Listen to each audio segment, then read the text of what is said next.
Author, writer, and speaker Gail Corbett. Gail was born and raised in Peterborough. She graduated from Peterborough Teachers College and Queen's University. She is married to Bill Corbett, a retired educator. They retired to Lakefield 14 years ago. They have two sons, Reg, a contractor, married to Lori, and Andy, a teacher, married to Vanessa. The Corbetts have two darling grandsons, Pierce 7 and Garrett 5. Gail's great-grandfather was a millwright in the village of Lakefield and lived with his family on Regent Street. Her Ellis family owned the Peterborough Mattress Factory. Her uncle Jim Ellis was the second coach for the Peterborough Petes. As a child, Gail loved Lakefield for its smokestack, its colored goat, Hamlin's ice cream, and the old ice house on Ermitinger, where the family got ice for the icebox at their Clear Lake cottage. When Gail was raising her family in Woodland Acres, she started to write for newspapers, periodicals, and finally wrote books. Portraits, Nation Builders, and Catherine Wallace, Regional History of National Importance. She taught in Brighton, Lakefield, and Sir Sandford Fleming College, where she established and taught the creative writing program for 25 years. Gail has served on numerous boards and committees, Friends of Trent Waterway, Friends of Bata Library, VON, just to name a few. In 2004, she was received into the Peterborough Pathway of Fame Literary for mentoring writers and publishing writings of national significance. The topic which we will hear tonight, Nation Builders, Dr. Bernardo's Children in Canada, 1883 to 1939.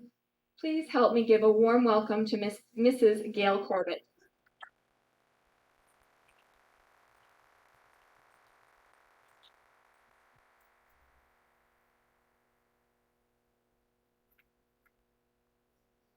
For the warm welcome and the lovely, wonderful words. And thank you, Margot, for the water. And Suzanne, you're here tonight because you shared a lot of this journey with me.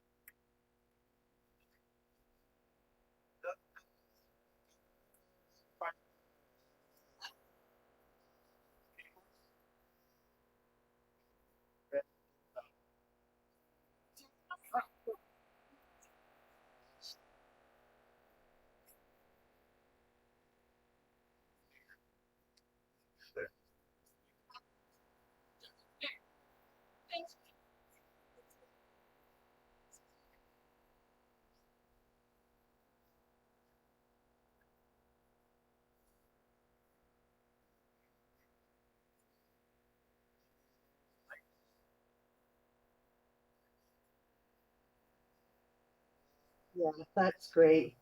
And it's a real honor that we have Gary in Peterborough Historical Society being connected with the Lakefield Historical Society, which we know is the cradle of civilization right here in this village. And so now, what I'm going to give a little wee 5 minute here, and then I'm going to do the slides. The slides are from the Bernardo archives, and I'm the only one in Canada to have them. And you are indeed welcome to film them. I am having discs made for sale so that they will never be lost to this country again. There was a time when none of this was disclosed until the adoption policies of the country changed, and then the floodgates in England, South Africa, and Australia opened wide, so people had the right to find out about their roots.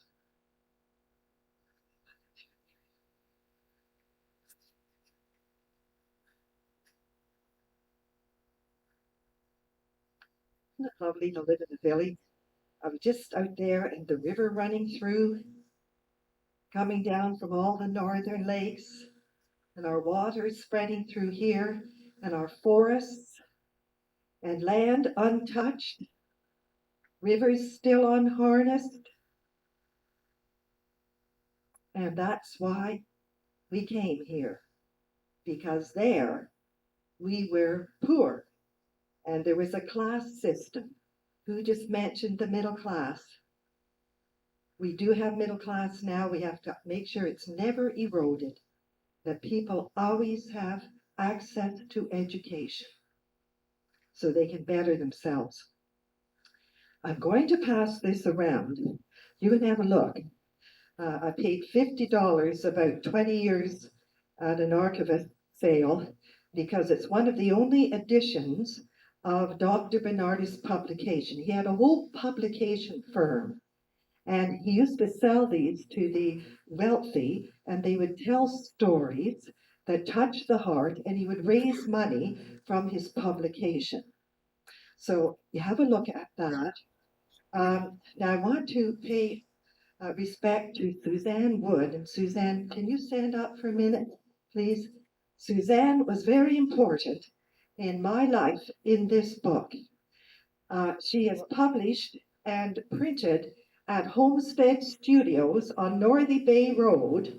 She came from Toronto. Peter Martin had a big establishing. He was kinfolk to them. And she came up here to this wonderful country and established a printing that she's published. John Craig, Nick Nichols, and myself, and many other people in the beginning. So my Bernardo book, the first edition, started on Northey Bay Road. That got printed and birthed, The Colour of a Mustard Seed, by Woodland Publishing in Peterborough in 1981. Suzanne did all the design, all the work on this, the technical and graphic work. Then, within a year, we had to do a second printing.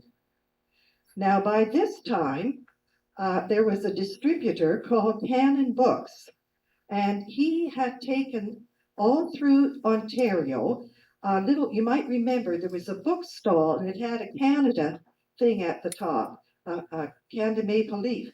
He got a grant from the Canadian government if he would take to different pharmacies and little grocery stores, not the big bookstores, but to the rural areas of Ontario, and he put these stands and sold Canadian books only. That was the second venture. That went so well that I got a letter one day postmarked Lakefield. And I opened it up and it said, "Thanks so much for writing Bernardo, children. I have just bought a copy and have read it with tremendous interest. I have read other things on this subject, but your book set me straight on many details. I am grateful for your book because it gives me a true feeling for all those children. The voices of some of them are incredibly moving. With gratitude for your work in setting down these stories, Margaret Lawrence."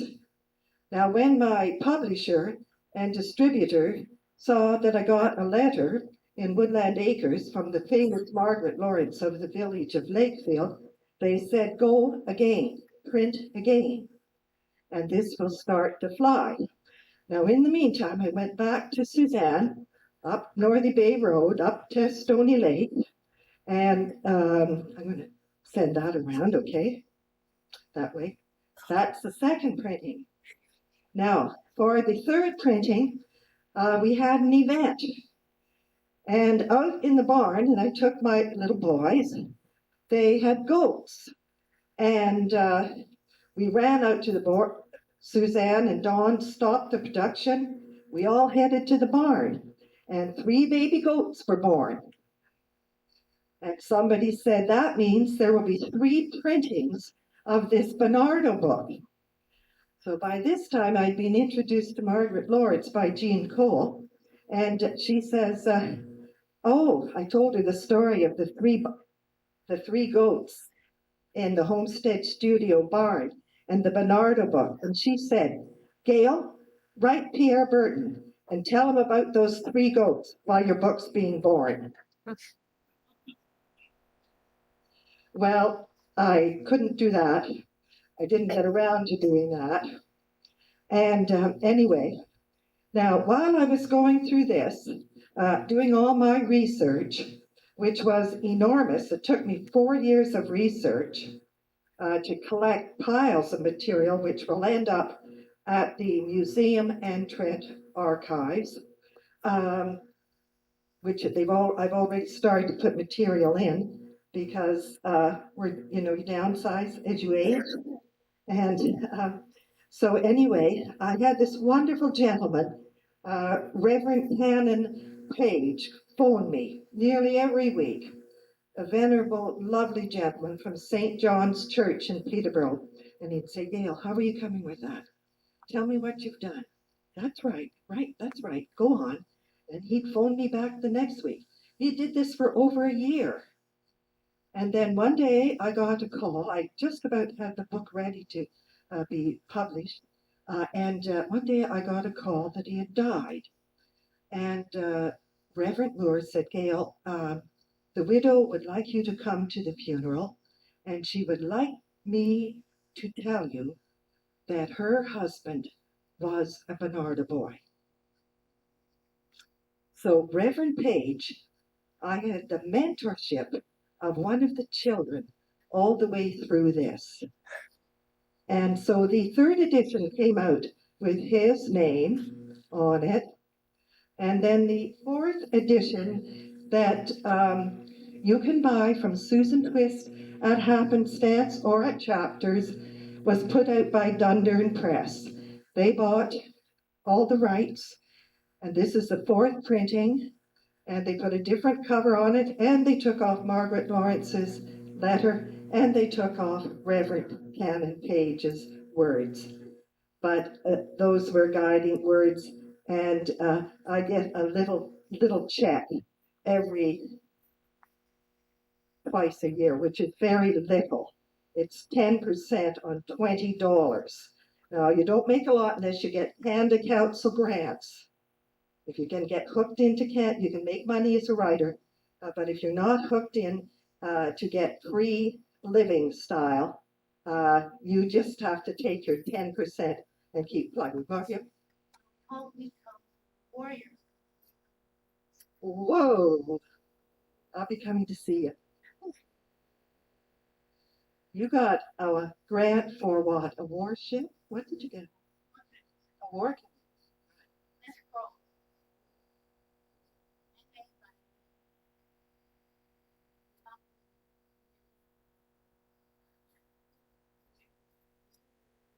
That Curve Lake in the public that works.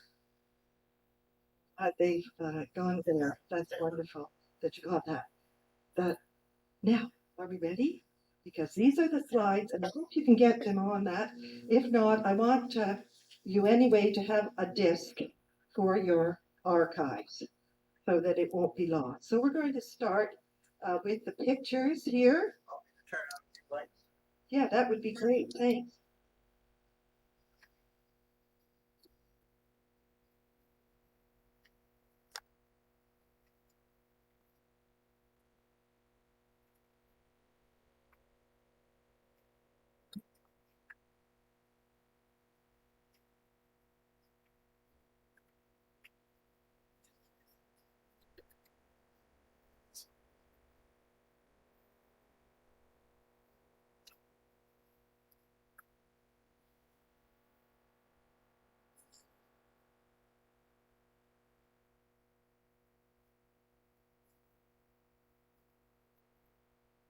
Now, I started out, can you all hear me?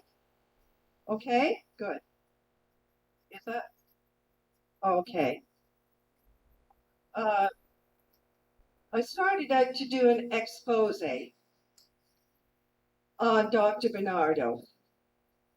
But I found so much to admire in Dr. Bernardo and the people involved in this child rescue program that it just spinned me round. I do wish that, I do hope that more people will rise up like this gentleman, to interested in stories in history that were not being told. I was tired of hearing about prime ministers and very, very famous people because I knew that the grassroots history was where the essence of this great nation lies and still does, in the people. And the people's stories were not being told. So, Dr. Bernardo, let me tell you a bit about this person. He was Bernardo Street in Peterborough. My sister and I used to walk Bernardo Street up to Hilliard from PCBS every day. And we thought, this is what's this, an Italian name, a Spanish name, ending in O? It was Spanish. The Spanish had come into Ireland, so the Black Irish come from the Spanish side. The Red Irish come from the Viking side or the Celtic side. So he was Black Irish on his father's side, and on his mother's side, she was an English woman, but she was, what was more important, she was Quaker. Now, you know, the Quakers have a high sense of social responsibility, and that must have influenced this young man. But he failed miserably in school and became bored and went to work in his father's office. And one day he went to hear Hudson Taylor and Sankey and Moody in a great evangelical revival, and he became converted to Christianity, and his life took a spin. He thought that first he'd go to the mission field. He heard it right there at the revival meeting, go to Africa. But it wasn't Africa. He went to London to study to become a doctor, and in this world capital, he found in the streets poverty that he had never seen back home in Ireland. And something, he called the newspapers and Lord Shaftesbury, who thought he'd got every kid off the street and into the schools, the common schools. And he took him around the rooftops and into the alleyways and said, look at the poverty. And Lord Shaftesbury said, I think you have found a mission right here at home. Now, he found this little boy that took him to the rooftops, Jamie Jarvis. And he said, you better go home. And Jamie says, I ain't got no home, ain't got no mother, ain't got no father, nobody. And come on with me, Dr. Bernardo. And he took him across the rooftops, and he found thousands of boys throughout the city, sleeping under cardboard and close to chimney pots. And he knew right then he had his mission. Went back into the alleyways and he found children because he'd set up a school in a donkey shed. And he kept studying medical studies, but he never became a doctor, but he held the title all his life. Here he has British bobbies and the children that were destitute. He would bring them to his school, and eventually he'd bring in their mothers and fathers, and he realized that England was in a terrible plight because the Industrial Revolution had brought the people off the land, and they brought them into the cities, and there was no work in the cities. Gail, what year? Yes, 1850, 60, 70 in there. I have it in the chronological dating in the back, and I just forget, but around that time. Now I want to tell you, since you asked that question, is that as early as 1831, which is very poorly documented, pauper children were coming from England into Upper Canada, and they were being brought in by Reverend Burnham. Now, Reverend Burnham was connected with the Anglican Church, the Church of England, and they took a great interest in this. The Baptists, every church took an interest in this. I'll talk more about that later, but child immigration did not start with Dr. Thomas Bernardo. It was preceded and went back as early as 1831. That's a long time to have a history. Now, okay, so then I asked myself, what was Germany doing with its orphan children? What was France doing? You could see France, being a Catholic nation, may have taken them to the local convents. Or Italy could have taken them. How many saw the movie, what's the name of it? P.H. Philomena. Do you remember when that little boy goes to a convent through the door? And when we were visiting, Bill, where was that? Where we went past that orphanage door where the children are put in through the hole in the wall. Oh, Serbia, not Serbia. Bill, where's Bill? Do you remember where it was? I can't remember. It was one of those European countries. And they took us by a convent, and that's where the orphans were admitted. China, we know they had a way of dealing with unwanted children. India, I've been doing a lot of reflection, but the British were building an empire. South Africa, Australia, and Canada, and the United States of America had one of the biggest orphan trains in history. We think of it, North America had an awful lot of orphans pouring in from Britain. This was actually nation building. Now, the plight was bad in England. When people become unemployed, it leads to all kinds of ill and evil, and children suffer. Now, I just heard, did you hear that the Harper government has raised the family allowance a month to what? $160 a child. Think of, when were you born? Think about that. It was called mother's allowance for some of us. How much did your mom get? Yes, $6 a month. I remember I was going to do an expose on this in some article for Chatelaine or something, saying how much are families worth? How much are families worth? When dad gets unemployed or laid off or there's no bread, this is what happens. Tragedy, and it hits the children. And this is what happened then, and this is what will happen now. We always have to watch this. Now, a lot of the, you see, when it isn't your politicians that impact change, it's your citizens that write to your local papers or your writers or your artists and your social activists, and then the politicians put it into policy. Well, the artists in England started to see old grannies on the street sheltering little children. And the writers started to write about that. The artists started to draw. And you had Bernard Shaw coming out with all these stories. Who was that woman that the professor found on the street? What's her name? Remember Liza? Yeah, she was an orphan. She got salvaged. She got brought in out of the cold. But there were lots of kids. There were foundlings found on streets.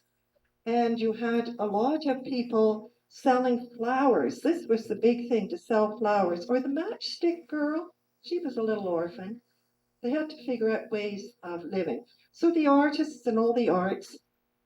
Now, I just was looking, when I get newspaper clippings, and Jerry Harding brought me one today from 1981 when this book was first printed.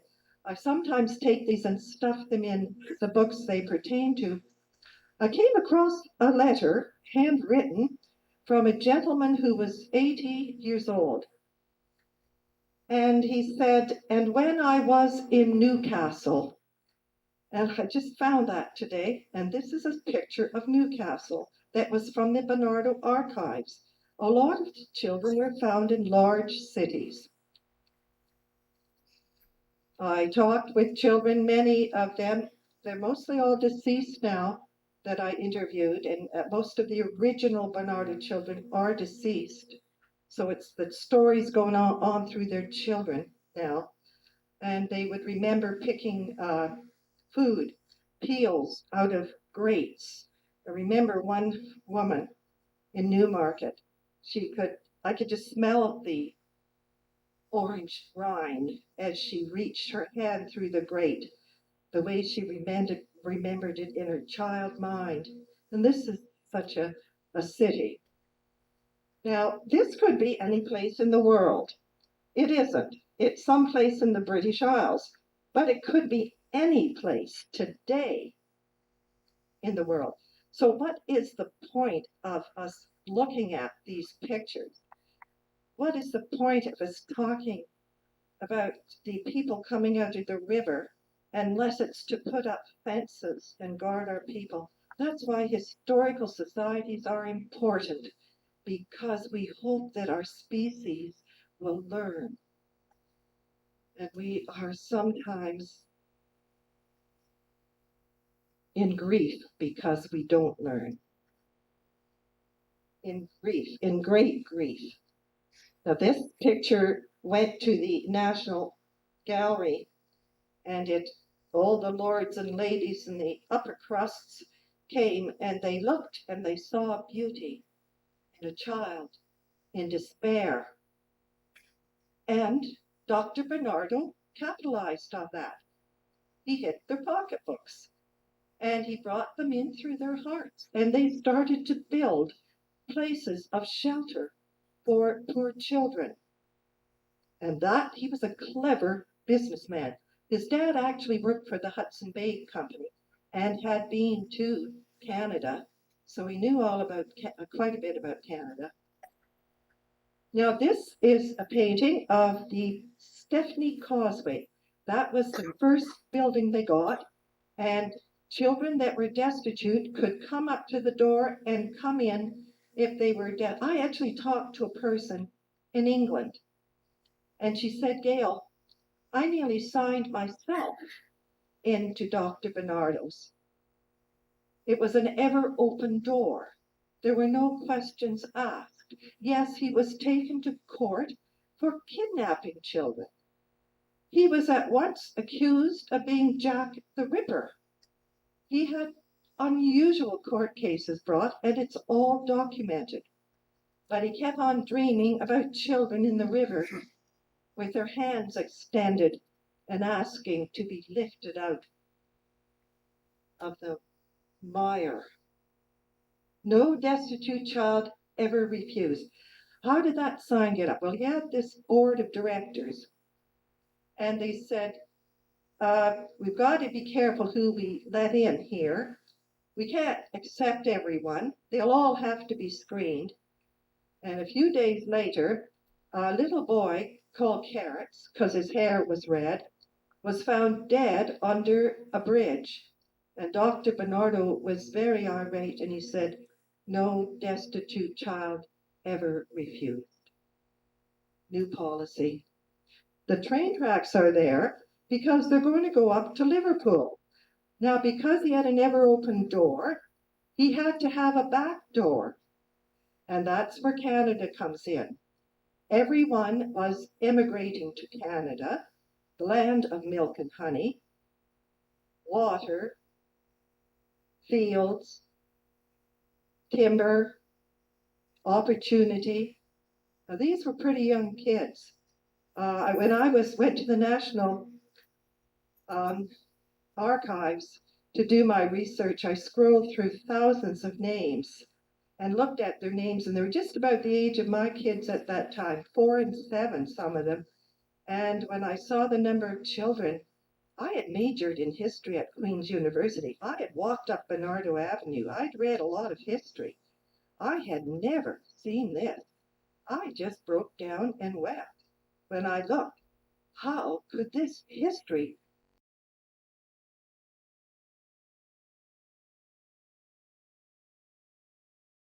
be kept from our people?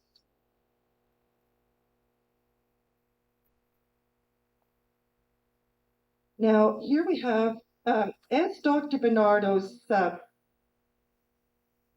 advanced and more money was coming in, that meant the Queen of England herself, Victoria, was the patron, and the Royal House is still a patron of their work and their social work in England to this day.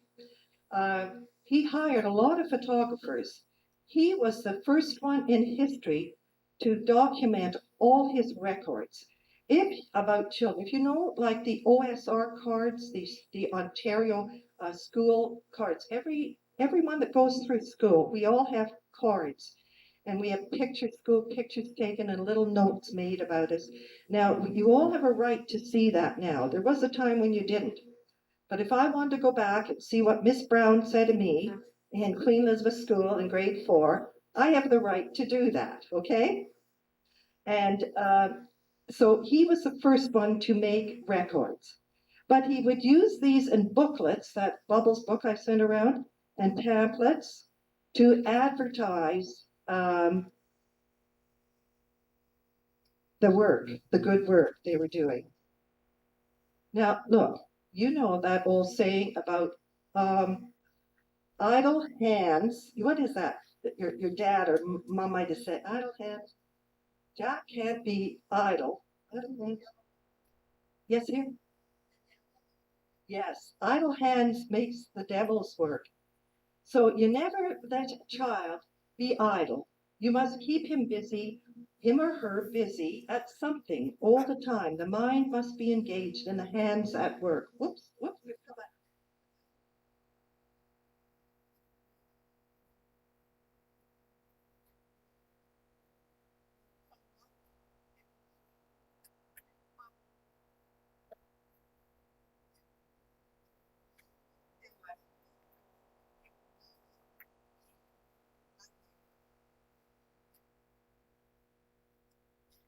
Forced next century.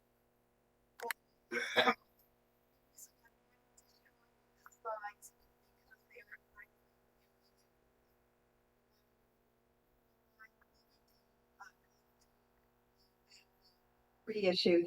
And next time, part two, part two, I will show you the rest of these slides which have made it. Uh, uh, we've salvaged them. This is a historic point in my life. I assure you, I have to move forward. How wicked. Now, so where were we on that? I forget. That last slide, which was that? Do anybody remember what was a picture of? Right. I will very briefly tell you. And so anyway, the children, Bernardo set up domestic science for girls in the girls' village and industrial arts for boys. Now, the trunks they sent from England look like that. And would you believe it? That's alligator skin. And when I was reading this letter today, the gentleman said, I still treasure my alligator trunk. I'll send that around each way. Now, Bernardo's did not have one of these because I guess they had sent them, this is a very early truck, they sent them over. So Canada sent them one back to their archives. But you see, they didn't know the Canadian story. It's the people here that know the Canadian story. So they're learning from that. So the industrial, when these boys and girls came, they did have some schooling and some training. In fact, music was the main part of the curriculum because music tames the beast, right? And Dr. Bernardo and his people knew that music civilized. So some of the people I interviewed were always in church choirs. And if they were in rural areas, in the little rural areas, and they were beautiful singers. And that salvaged a lot of life. I wish today that education had the same philosophy towards music education in our schools. Now, in these trunks, what did they bring? There were 4 books. One was the Bible. One was a book called The Traveler's Guide, because after all, you are a pilgrim. You are a traveler, little boy. Little girl, you are going on a voyage, and you are a pilgrim. And in your box, we are going to put a copy of John Bunyan's Pilgrim's Progress. John Bunyan's little boy, Christian, goes on a trip and he meets all kinds of terrible stuff. He meets good people and bad people. So that was the ups and downs. And the magazine that these kids got and subscribed to was a magazine called Ups and Downs. Now, let me tell you about this. When I went around Ontario, interviewing over 100 people by car and personally, the rest were by correspondence, some of them would run into their truck and they'd get me an ups and downs. Because inside that magazine were the stories, and if they look back here, you might find your brother over on the other county line. Or, my golly, your sister got out of England and she was with the farmer just down the road, and you would likely meet her at the country school or maybe at the church. And sometimes they would live 4 miles apart and never meet for 4 or 5 or 6 years, maybe at the country fair. And then this is what happened. Now, Rob Winslow, you know, he did it the first play. Now, I was called by Rob Winslow because his people are from Enniskillen County Fermanagh and Neil too. And Bill was principal at North Shore School, and he invited Rob Winslow, myself, and a few other authors. And I was sitting beside him, and I said, listen, shouldn't you do what would make a really great play would be about the Bernardo children? And so he said, maybe. And so 5 or 6 years passed, and a teacher and I, we decided maybe wasn't good enough. And she said, she was in drama, let's put a play together, Gail, with your research and my expertise in drama, and submit the manuscript. We submitted it, and it was rejected. And 5 years later, his play came out.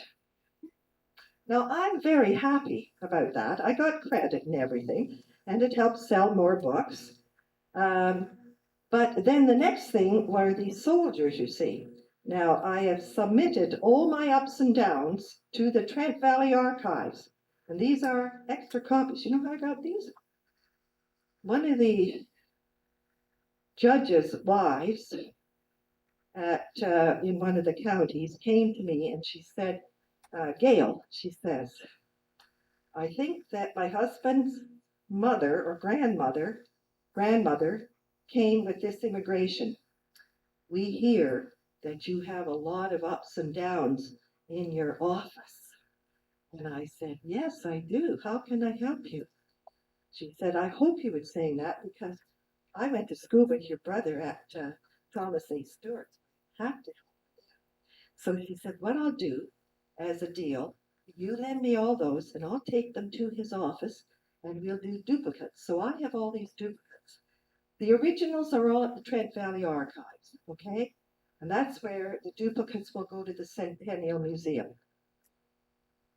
So the ups and downs tell you a lot of things And what is really wonderful in these is that at the back, if you're trying to find someone, there's a whole list of the names. Now, that's not so important now because I got totally overwhelmed with people coming to tell me their stories, and I could not help them with their genealogy. Now, Mr. Harding is a genealogist and he will help people. I have other people that will help. And I said to Ivy Susie, Ivy, I do not have a personal connection with the Bernardo immigration, like my dad or mom or anybody didn't come. Why don't you start a group, just a group? And Ivy went full blast ahead. She even found all the names. She found all the names here and she found all the names there. Here names, there names, every English name. And then Elwood, he got on it and he got his gazette going and he published all the names, whether you wanted to or not. That's because it was freedom of information. Now, if the adoption stuff had been closed, which was started in Canada, they couldn't have printed any of those names a few years ago when I first started this research, right? It was all private. So But if you were a member of the family, you could then that is right, Miss Roseborough. You're a Roseborough, are you? Or I guess we're related then. Through marriage, yeah. Anyway, yeah, so you had all this wonderful buildup and things kept on rolling and rolling until we've got fifth and sixth and seventh generation. I knew that would happen. I didn't talk to someone's grandma without knowing that she had sons and daughters, grandchildren, and then she'd have great grandchildren, and they would all buy books. Even if it was at 10%. That's such a compliment, Margot, thank you, Margot. So I am very happy that Elwood and company have adopted the orphans. You know, it's such a great theme, orphans. Because at one time or other, we all feel like orphans. And there's a wonderful verse in the Bible that God says, I will not leave you orphaned. You knew that verse, didn't you? I will not leave you orphaned. Now, Bill is pointing to his watch, so I've running out of time, and I will show you, if you wish, another time, the rest of the slides. I just want to say, how did it get to Peterborough? Peterborough, as early as 1864, George A. Cox, who, by the way, laid the cornerstone of the United Church here, who put the railways all through Ontario and out to the west, who was a brilliant man, who was an orphan from Coburg, came up to live with his aunts in Peterborough. And he got connected with the railway at that time. And he became very wealthy. And he married a Margaret Hopkins, and a street in Peterborough is named Hopkins. And his wife was intent on doing charitable deeds like Mrs. Bernardo as well. And they decided they would give, when he was mayor, he would give a piece of city property to Dr. Bernardo for these children. They came in to that house at Hazelbrae. I have all those pictures. I've inside the house, right from the Bernardo archives, and I'll show you that another time. Now, I'm going to stop because it's time. And so in 1931, no, no, it's been gone a long time. Actually, it was a historic house. I spoke to Professor Gordon Roper. I was taking an English class from him at Trent, and he remembered as a little boy crawling in through the windows when it was empty, and he could see all the little sinks. Have you read Madeline, that little orphan from Paris? Have you ever read that book? It's a wonderful little book. It was something like that, but he could describe, and he described the bells, he described the room. The Ropers were an old Peterborough family.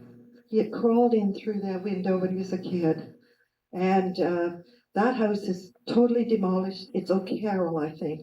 There's a new subdivision right by the old Teachers College, right across from Queen Alexandra building. So it's gone, but we still have the pictures. You see, the railway track came in, and the kids all got out. Yeah, it was connected with railway history. Railway history, so that's another part of it. Yes, Jerry? Yes, that's right, Jerry. Right near Peter Robinson College. Yeah. If you stay on Water Street, you will see the plaque right there. Any other question? Yes. Question? Okay. Children Hymnaries? They did. You do? Well, there's Well, I haven't got it now. Yeah. Sankey Hymn Book. There it is. It's got writing. Would you pass that back to that, Mrs. Roseborough, please? Yes, when I would get these, they went up to them, I took them to the museum, but I love to look through these little hymn books and to think that when the children were at sea, they thumb through the hymn books. There was one lady that told me how there would be a child burial at sea, and the children would come to the edge and they would sing a hymn, and it would be out of that Sankey. Mrs. Roseborough, you keep that card since you sent the book back to England. You keep that card with that hymn on it, hymn book in it. Okay. Okay. I think we're yes. Alligator skin is not something that's necessarily available, especially in Oh England. no, it's not. Why do they use alligator skin? I'm sorry, I shouldn't have said skin. It resembles alligator skin. You know, it's got those bumps on it, and it was imitation. It was So it imitation. wasn't cloth. Oh, no, it was tin. But the boys always put those trunks when the seats were in.